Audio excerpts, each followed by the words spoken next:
And I want to talk to you now about this term progressive evangelical, because you were raised as a fundamentalist evangelical, and certainly a lot of people still self-identify as such. But there's a new group called progressive evangelicals that actually is pointing out to some different belief systems, and certainly is going to take a prominent role in the 2018-2020 elections as they attempt to peel some of the white evangelical vote away from Trump and toward the Democrats. So can you talk a little bit about, even though you may not self-identify with that particular term, what does it mean, and what does a progressive evangelical view actually offer these people? Well, first of all, I have to be very clear. I am not an evangelical Christian. So I'm not a progressive evangelical. I am a progressive voter registered as an independent or non-affiliated, as you call it here in Massachusetts, based on the fact that I vote for candidates and their views. I don't vote party. That's me personally. When I go to church and take my grandchildren with me, as I have for the last 30 years almost, I go to a Greek Orthodox church because I like ancient liturgies. I like being able to come in late and leave early. And I am not an evangelical. I don't buy the theology. My Christian faith is one of maybe a little bit of a mystical view of things, someone who prays, but at the same time doesn't know if God exists. That's why I wrote this book called Why I'm an Atheist Who Believes in God.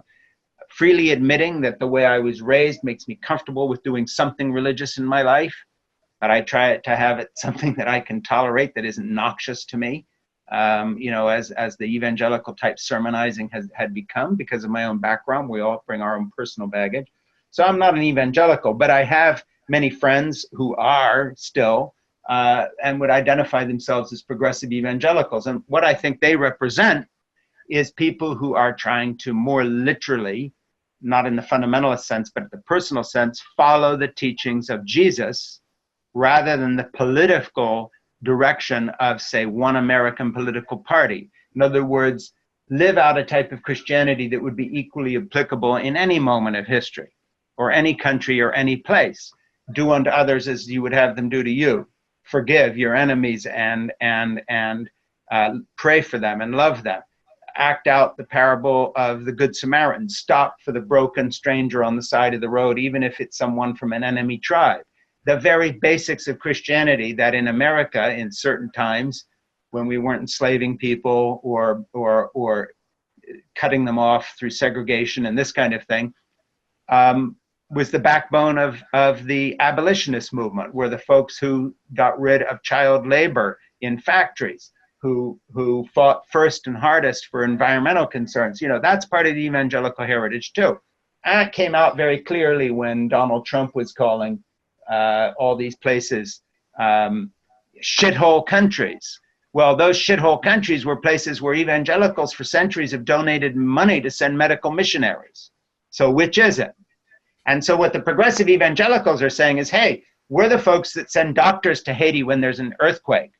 We don't rescind their permits and take their children away from them when they show up at our border, take their baby out of a mother's arms, to punish her for having the temerity to ask for political asylum or assistance when her house has fallen down.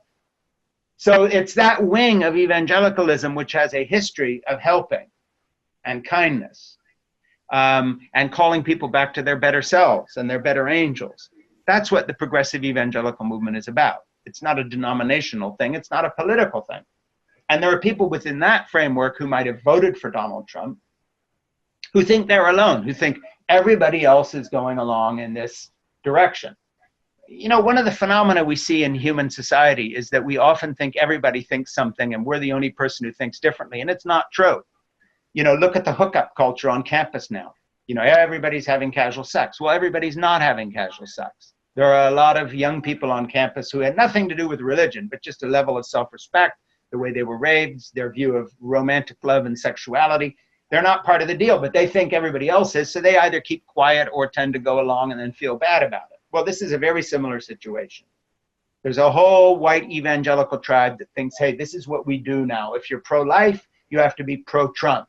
If you are, if you're into religious liberty and you want your church, the pressure's all in that direction. So basically what progressive evangelicals and Vote Common Good are doing is saying, look, if you feel like you're the odd woman out or the odd man out, you are not alone. You may have always voted for Republicans, but Donald Trump is a bridge too far. You may have always voted for Republicans, but the inhumanity of his policies, giving huge tax breaks to the super wealthy while he's putting work requirements on Medicaid recipients. You know, you're not going there, let alone babies crying at the border being ripped from their mother's arms. This isn't you.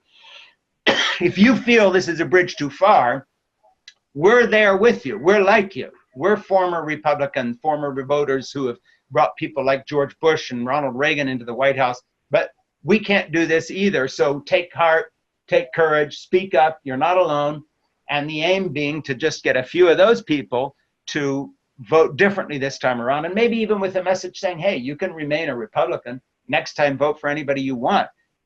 You just can't vote for this guy anymore, nor can you vote for Congress to go along with him in the way they have become his kind of lick-spittle, sycophantic boosters.